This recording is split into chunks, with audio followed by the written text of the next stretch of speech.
en décidant de pénaliser le colonialisme et d'envisager la mise entre parenthèses de l'accord frontalier de 1972. L'Algérie provoque un remue-ménage géopolitique d'envergure. L'idée de revendiquer l'Oued Mouya comme ligne naturelle et ancestrale de séparation revient sur le devant de la scène. Ce revirement marque une montée en puissance spectaculaire de la diplomatie algérienne qui ne se contente plus de résister. Elle dicte désormais sa propre lecture de l'histoire à d'anciens empires, en perte, en décidant de pénaliser le colonialisme et d'envisager la mise entre parenthèses de l'accord frontalier de 1972. L'Algérie provoque un remue-ménage géopolitique d'envergure. L'idée de revendiquer l'Oued Mouya comme ligne naturelle et ancestrale de séparation revient sur le devant de la scène. Ce revirement marque une montée en puissance spectaculaire de la diplomatie algérienne qui ne se contente plus de résister. Elle dicte désormais sa propre lecture de l'histoire à d'anciens empires, en perte de repères, tout en neutralisant un voisinage régional trop prompt à vouloir grappiller les fruits de ses victoires. Désormais, ce n'est plus un simple hémicycle national, mais un véritable bastion politique que représente le Parlement algérien. En adoptant la loi qui érige le colonialisme français au rang de crime, il ne signe pas juste un texte juridique, il envoie une onde de choc à l'échelle mondiale. Ce coup de théâtre législatif a mis sens dessous les plans bien huilés de Maman France et de ses petits protégés régionaux, surtout ceux qui préfèrent se cacher derrière un silence complice ou brandir un soutien camouflé à l'ombre d'un passé colonial. Tout cela pour préserver un trône vacillant. Et l'Algérie d'aujourd'hui finit les slogans révolutionnaires vidés de leur substance. Place aux faits bruts, aux preuves tangibles, à une souveraineté incontestable gravée dans la chair de la nation. Chaque parcelle du territoire chèrement arrachée à un colonialisme d'occupation qui voulait effacer les contours d'un peuple est aujourd'hui revendiquée, avec la rigueur froide des archives et la mémoire incandescente des martyrs. 1,5 million de vies ont forgé ces frontières et l'histoire ne sera ni réécrite ni marchandée. L'ascension algérienne ne se contente plus de gravir des échelons diplomatiques, elle enfonce la France dans les sables mouvants de sa propre histoire. Et dans ce bourbier embarrassant, la seule sortie honorable reste l'aveu, les excuses publiques et des réparations que Paris rechigne encore à prononcer. Pendant ce temps, de l'autre côté, un certain voisin, pris dans une transe politico-psychologique, peine à suivre le rythme d'un souffle révolutionnaire qu'il regarde passer avec des yeux ronds. Pour tenter de redorer son image de bon élève du colonialisme poli, le Makhzen marocain s'est lancé dans une croisade maladroite, accuser l'Algérie d'avoir chippé des bouts de territoire marocain et tunisien. Des propos gonflés mais creux, totalement déconnectés du moindre document légal et contredits par les traités que Rabat a lui-même paraphés sans la moindre pression. Et quand on gratte un peu le vernis de ces postures marocaines, on découvre une vérité plus crue, un mal-être chronique face aux avancées de l'Algérie. Alors que cette dernière rallie une coalition panafricaine de 52 pays autour de la criminalisation du colonialisme, de l'autre côté, c'est silence radio au Parlement marocain, pas le moindre texte en vue, pas même une ébauche. À croire que l'histoire ne les concerne plus. Pendant que l'Algérie affûte ses principes de souveraineté avec une rigueur sans compromis, d'autres se précipitent pour cirer les bottes de leurs anciens maîtres. Les médias marocains, fidèles au poste, se sont empressés de chanter les louanges d'une France phare des Lumières et défenseuse universelle des droits humains, comme si les explosions nucléaires dans le Sahara ou les atrocités coloniales encore visibles n'étaient que de vagues rumeurs. Cette posture en dit long là où Alger cultive une doctrine d'indépendance affirmée. Rabat s'installe confortablement dans son rôle d'auxiliaire de l'ancienne puissance, espérant en retour un soutien diplomatique au Conseil de sécurité, pour faire passer sa lecture du dossier sahraoui. Mais l'Algérie ne joue plus à la périphérie, elle dicte le tempo. Forte du soutien d'acteurs majeurs comme la Russie, qu'elle a su rallier lors du sommet Russie-Afrique, elle transforme la dénonciation du néocolonialisme en un combat vital. Ce n'est plus une simple revendication historique, c'est une bataille de civilisation. La loi criminalisant le colonialisme n'est pas qu'un symbole, c'est un coup de tonnerre diplomatique.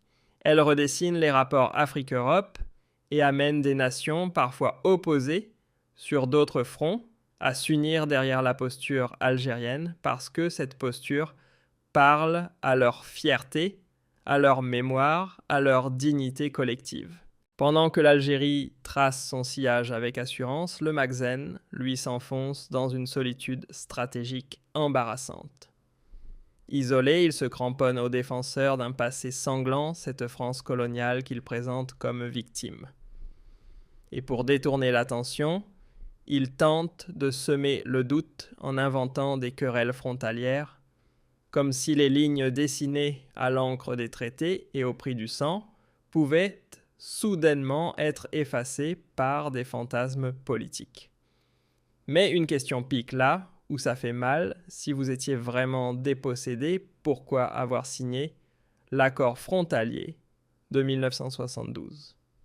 Et pourquoi ce silence assourdissant dans les sphères officielles, alors que vos plumes sous contrat s'égosillent sur le web en éructant des griefs historiques fabriqués de toutes pièces. D'un autre côté, l'Algérie avance sans se retourner. Son autorité à la fois douce et inflexible s'affirme dans des dossiers aussi cruciaux que l'exploitation des gisements de Garadjé-Bilé ou de Beni Ounif. Et pendant que certains gesticulent médiatiquement, aucun recours juridique concret n'a été déposé pour contester cette réalité, parce que la souveraineté d'Alger sur ses ressources n'est pas un sujet de débat, elle est totale reconnue et non négociable. L'idée d'une gestion conjointe appartient à une époque révolue. Aujourd'hui, l'Algérie nouvelle parle le langage de la fermeté, pas celui du marchandage. Tandis que l'Algérie engrange victoire après victoire sur la scène diplomatique, les médias marocains pataugent dans un bourbier de théories farfelues. Ils s'acharnent à coller chaque réussite algérienne à un soi-disant complot orchestré par Paris, un retournement narratif assez cocasse, quand on sait que c'est justement la France qui historiquement a épaulé militairement Rabat dans son entreprise d'occupation du Sahara occidental et dans l'écrasement brutal de la révolte du Rif. L'ironie n'échappe à personne, sauf peut-être à ceux qui préfèrent la fiction à l'histoire.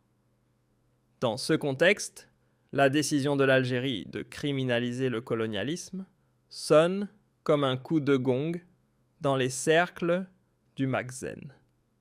Car ce geste symbolique ravive un fait que certains auraient préféré enfouir l'Oued Moya, n'a jamais été une zone floue, mais une ligne claire et ancestrale qui sépare les entités.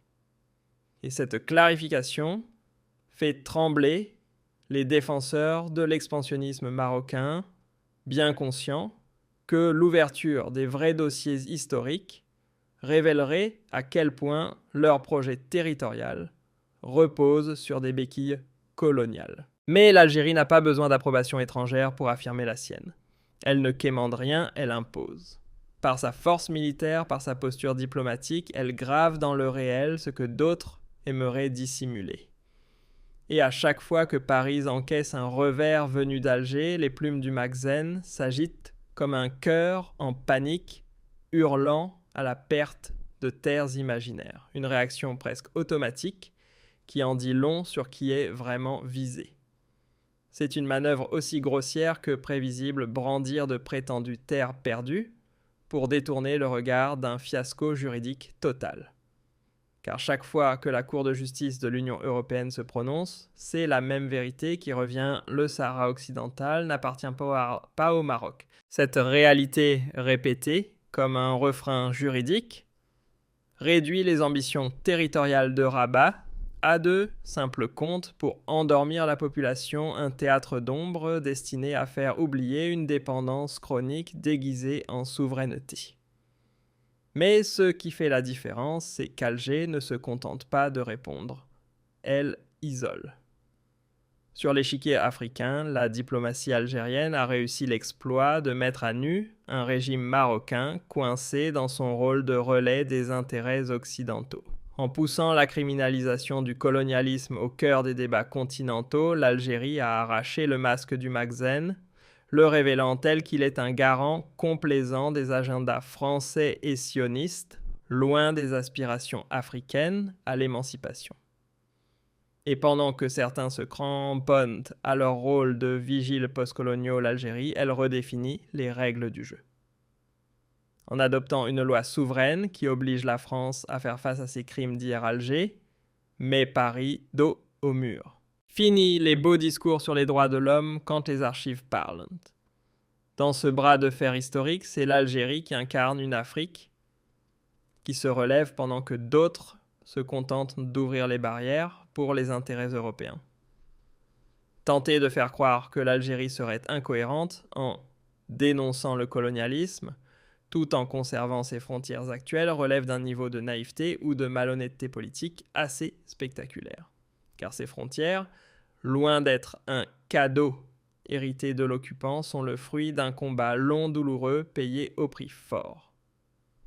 L'Algérie ne se contente pas de protéger ses lignes géographiques, elle porte une cause bien plus grande, celle du droit des peuples à disposer d'eux-mêmes comme elle le défend farouchement pour le Sahara occidental. Et c'est précisément cette position de principe qui affole le régime marocain. Il tremble non pas devant une carte, mais face à une idée, celle que son expansionnisme ne tient debout que grâce au soutien bienveillant d'anciens colons français et espagnols. Retirez ses béquilles et tout s'écroule. Voilà pourquoi Rabat s'agite, défend bec et ongle Paris et tente de jeter le doute sur des frontières que même l'histoire reconnaît, celles-là même qui ont été scellées par le sang et validées par des traités. Mais il y a des vérités qu'aucune propagande ne peut effacer. L'Algérie, aujourd'hui, n'est pas un acteur périphérique. C'est un État solide, structuré et une puissance régionale que l'on ne contourne pas. Toute tentative de semer le chaos par des gesticulations frontalières se heurtera inévitablement à une volonté nationale inflexible, celle d'un peuple forgé dans la lutte, épaulé par une armée qui n'a jamais appris à capituler. L'Algérie, appuyée par une alliance sans faille entre la voix du peuple et la parole de l'État, incarne aujourd'hui un modèle politique que les générations de demain devront étudier à la loupe. Loin des systèmes fondés sur la soumission, elle propose une vision affranchie de toute dépendance. L'Oued Mouya, comme toutes les frontières du pays, n'est pas une simple ligne sur une carte.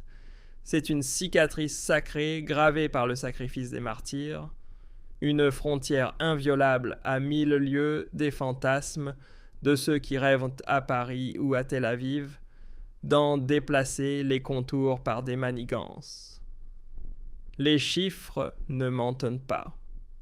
Ils dessinent le portrait d'une Algérie qui, à pas ferme et déterminé, s'éloigne de l'ombre française.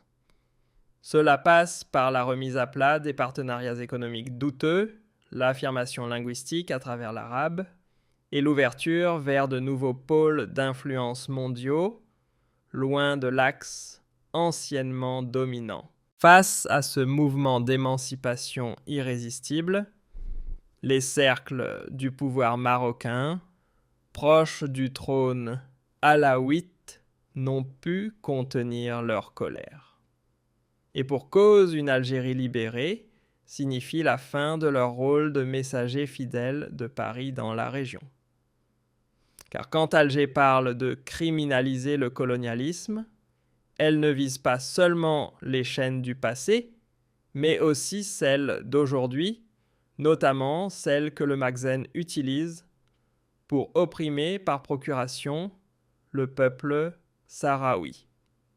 C'est précisément dans ce rejet clair de la compromission que s'ancre l'élan africain envers l'Algérie.